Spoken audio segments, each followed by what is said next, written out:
Hi guys! Isang napakagandang araw na naman po na binigay ng Diyos sa atin. God is good all the time and all the time, God is good. So ngayong araw guys is may share po ako sa inyo about profile not recommendable. Kung paano ito gawin, recommendable ulit. So guys, ngayon, share ko sa inyo kung paano solusyonan ang mga problema ninyo. Kasi experience ko na yan at naging not recommendable yung profile ko. At ginawan ko ito ng paraan para maging recommendable ulit. Samahan niyo ako guys. Tara. Ito na po guys ha. Sundan niyo lang po ako. Open po natin yung Facebook app natin. At punta po tayo sa ating profile. Ayun, tingnan po muna natin. Baka po may mga post tayo na lumabag sa mga rules and regulations ni Meta. Kung may po nakikita po kayo na parang lumabag, magdesisyon na po kayo guys. I-delete nyo na, parang awa nyo na po. Okay guys, pagkatapos nyan, tingnan natin. Tapos natin tingnan at na-delete na natin yung mga post natin na hindi naman kaaya-aya sa paningin ni Meta. Punta tayo sa dashboard natin. Yun, oh. Baguhan pa lang po tayo, ha. So, tingnan natin yung profile recommendation natin. So, yung akin, oh, nakita nyo na, naging recommendable na yung profile ko. Nung last week is not recommendable yan. So, guys, pag not recommendable yung profile ninyo, i-screenshot nyo lang. Screenshot lang, ha. Tapos, pagkatapos, i-click nyo yung account status ninyo. Sa akin, may group ako at pages, oh. Pero, click sila, wala naman pong issue. I-click sila, wala naman pong issue.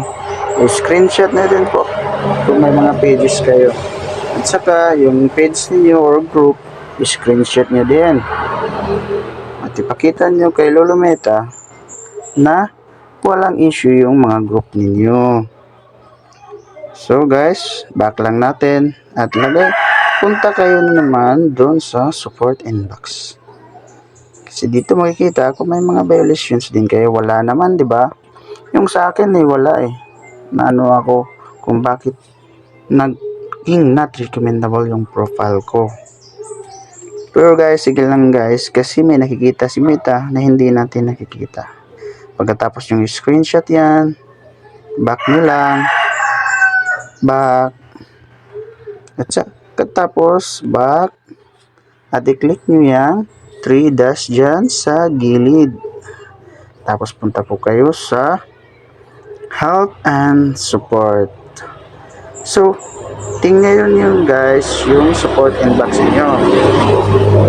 Baka po may nag-report din sa inyo at dito nyo makikita yung mga alerts ninyo. At isa din ito sa paglalagyan kung may mga na-post kayo na may mga violations. So sa akin meron nga pero dati pa to ang tagal nito at i-delete na to ni Meta. Pero ngayon nakikita ko pa rin siya. Pero sa iba hindi niya na nakikita. So guys, back na tayo. Screenshot nyo din yan. Yan. Kung wala kayong alerts, screenshots ninyo. Tapos back naman. Tapos, dito tayo sa report problem. Yan may nakikita kayong pa-shake dyan. Kaso, kahit anong gawin yung shake dyan, tulad ng ginawa ko, walang lalabas. So, nawala nga siya, nagalit siguro. Yung sinabihan ko, nagsishik ako, pero wala namang lumabas. So, continue. Ang gawin nyo guys is continue to report problem lang. Yan sige, nag-loading pa siya. Ay na, internet ko.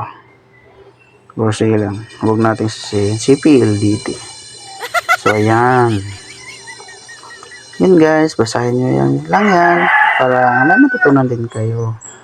So, include report, i-click nyo yung include report at wag yung don't include report kasi babalik kayo sa umpisa.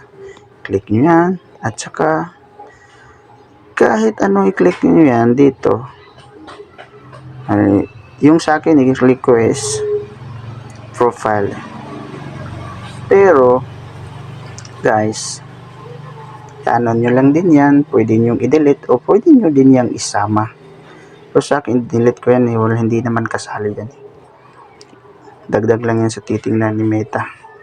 So guys, dito guys, kahit anong sabihin nyo, please, ayan, mali pala yung spelling no? Please review my profile. At hindi kasi ako marunong mag-English, paturo muna ako kay Lolo Meta. Please review my profile. Kailangan English guys ha. Hindi kayo marunong mag-English, magpaturo kayo sa mga kapatid, asawa na marunong mag-English. Please review my profile. I didn't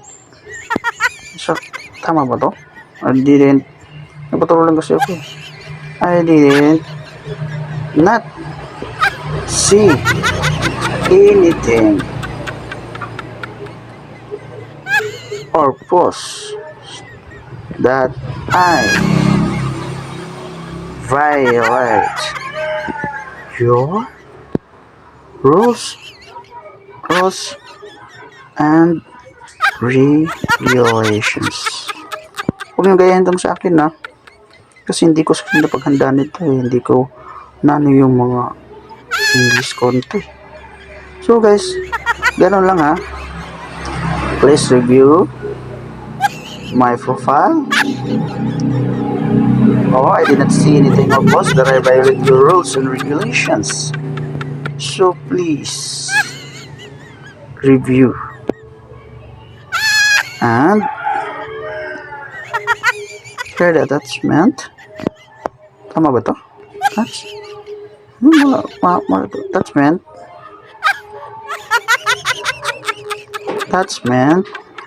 that